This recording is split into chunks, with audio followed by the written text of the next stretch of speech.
એક નાનકડો ટૉપિક જોઈ લઈએ, ઘન અને પાસાનો. ઘન તો આપણા સિલેબસમાં નથી, પરંતુ પાસું છે. તો પાસાના ક્વેશ્ચન આવે છે, તો એના માટેનો થોડુંક બેઝિક જોઈ લઈએ. એકચ્યુઅલી કંઈ બેઝિક જેવું નથી, થોડું એક નાનો ટૉપિક છે.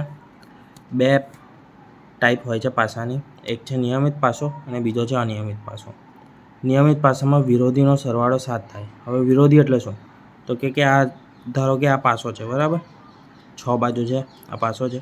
હવે એમાં સામસામેના, એટલે કે આ બાજુ તો આની પાછળની બાજુ, આગળની છે તો આ પાછળની બાજુ, એ બેનો, કાં તો ઉપરની અને નીચેની, આ બાજુની આ બાજુની, એ રીતે સામસામેની બાજુનો સરવાળો 7 થવો જોઈએ, બરાબર. એ સામસામેની બાજુ એટલે વિરોધી બાજુ થાય.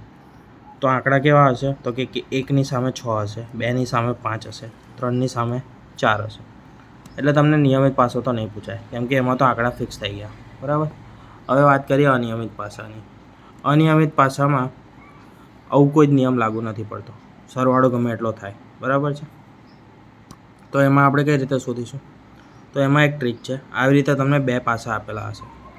2 પાસા નથી, પાસો એક જ છે, પરંતુ 2 અલગ રીતે અલગ એંગલથી આપેલા છે, બરાબર. ચિત્ર આપેલા છે. એમાં તમારે કોમન અંક શોધવાનો છે. આમાં કોમન 3 છે, આપણને દેખાઈ ગયું. કોમન 3 લીધો. હવે કોમન અંકથી ક્લોકવાઇઝ ડાયરેક્શનમાં આગળ વધો, ક્લોકવાઇઝ, આ રીતે 3થી ક્લોકવાઇઝ, 3થી ક્લોકવાઇઝ. હવે લખી દઈએ આપણે 3, 2, 5, 3, 2, 5. અહીંયાથી 3, 6, 1. તો અહીંયા 3 નો 3 છે, એટલે ખાલી રાખીશું 6 અને 1, બરાબર. હવે 2ની સામે 6 આવી ગયો, 5ની સામે 1 આવી ગયો. કયો અંક રહ્યો? 4. તો એ શેની સામે આવશે? તો કે 3ની સામે. હવે બીજો ટૉપિક છે ઓપન ડાઇઝ. એક તો તમને આ રીતના પૂછાશે, બરાબર, જે સિમ્પલ રહેશે. અહીંયા પાસાને ખોલી દીધો છે. પાસો આ રીતનો હોય ચોરસ, એને ઓપન કરી દીધો. તો એમાં કઈ રીતે જોવાનું?